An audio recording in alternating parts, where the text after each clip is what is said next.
5 जनवरी 2007 19 साला जोडी सैंडरहोम की जिंदगी का आखिरी दिन। जोडी की मौत कोई हादसा नहीं, एक कत्ल था। और जोडी का कातिल एक ऐसा शख्स जिसे वो 10 साल से जानती थी और जो एक अरसे से उसकी तवज्जो का ख्वाहां था। किसी की तवज्जो का मरकज बनना अक्सर लोगों के लिए खुशी का बायस होता है।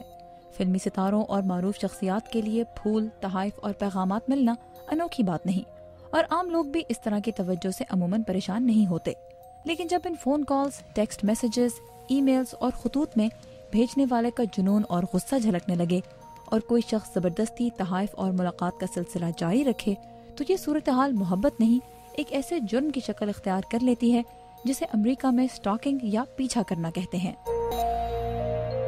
मिशेल गार्सिया का ताल्लुक वाशिंगटन के national centre for victims of crime के स्टॉकिंग रिसोर्स सेंटर से है। ये इदारा ऐसे अफराद की मदद करता है जिनका कोई उनकी मर्जी के खिलाफ मुसलसल पीछा कर रहा हो। So there's many behaviors that can be included in that definition. इसमें बहुत से मुख्तलिफ रवैये शामिल हैं, जैसे किसी को बार बार फ़ोन करना, उनकी मुलाजमत की जगह पहुंच जाना, उनके घर के पास से गुजरते रहना, उन्हें ख़त, टेक्स्ट मैसेज या फेसबुक के जरिए पैगामात भेजना। जब ऐसे रवैये से किसी को डर लगने लगे तो ये स्टॉकिंग या पीछा करना कहलाता है। Behavior that could cause that person to feel fear.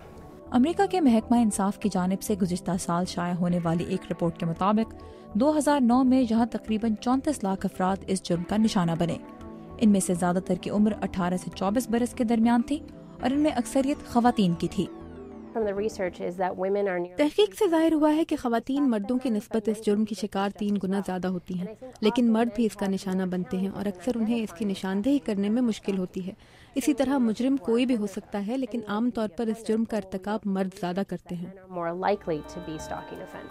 काबिल जिक्र बात यह है कि ज्यादातर केसेस में स्टॉकिंग का निशाना बनने वाले अफराद न सिर्फ उस शख्स को जानते हैं जो उनका पीछा कर रहा होता है, बल्कि अक्सर उसके साथ माजी में उनका रिश्ता भी रह चुका होता है। मिशेल कहती हैं कि ऐसे मामला तब मजीद पेचीदा हो जाते हैं जब किसी पर मुसलसल नजर रखने वाला शख्स उनके अपने ही घर में रहता हो। ऐसे में लोग अपने साथी की ईमेल चेक करके या उसकी गाड़ी में GPS लगाकर उसकी हर हरकत पर नजर रख सकते हैं। रिश्तेदारी या जान पहचान होने से इस जुर्म की संजीदगी में कमी नहीं आती। The same crime, whether this person is married to this person in a relationship. अमरीकी कवानीन के मुताबिक स्टॉकिंग दारुल हुकूमत वाशिंगटन DC समेत मुल्क की तमाम रियासतों में एक जुर्म है। इसके शिकार अफराद न सिर्फ शदीद नफ्सियाती दबाव में आ जाते हैं, बल्कि तकरीबन 10% अपनी जान को खतरा भी महसूस करते हैं, और बाज़ लोगों के लिए ये खदशा एक खौफनाक हकीकत की शक्ल भी इख्तियार कर लेता है। इसके बावजूद रियासत कैंसस में इससे मुंसलिक कवानीन जोडी सैंडरहोम की जान ना बचा सके। इस सानहे से मुतासर होकर उनकी दोस्त एंजेला डेफ्रॉन ने जोडीज वॉइस के नाम से एक मुहिम का आगाज किया।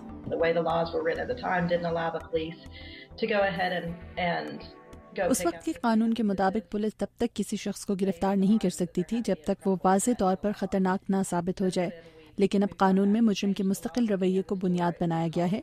अगर पहले ऐसा होता तो जोडी का कातिल शायद उसे मारने से पहले ही गिरफ्तार हो चुका होता। एंजेला और जोडी के खानदान की कोशिशों से न सिर्फ रियासत कैंसस बल्कि न्यू मैक्सिको में भी स्टॉकिंग के हवाले से कवानीन को मजीद वाज़े और इस जुर्म के शिकार अफराद के लिए आसान बनाया गया। लेकिन इस कोशिश के दौरान एंजेला खुद भी एक ऐसी खातून के हाथों इस जुर्म की शिकार हो गई जिसे वो जानती थीं।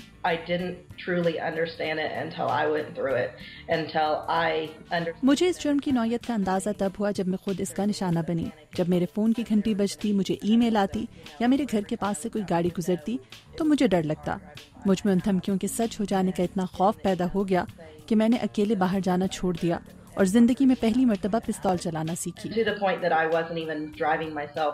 इसके नतीजे में उन्हें रियासत न्यू मैक्सिको में अपना घर बार छोड़कर अमेरिका की जनूब मगरबी रियासत नेवाडा मुंतकिल होना पड़ा।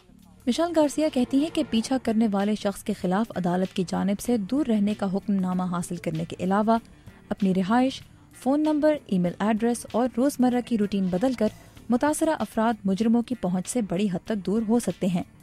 लेकिन आज तो सोशल मीडिया जैसे फेसबुक और ट्विटर के जरिए भी मुजरिम आप तक पहुंच सकता है। These days we are seeing social networking playing some sort of aspect in stalking. Social networking भी अब इस जुर्म में किरदार अदा कर रही है।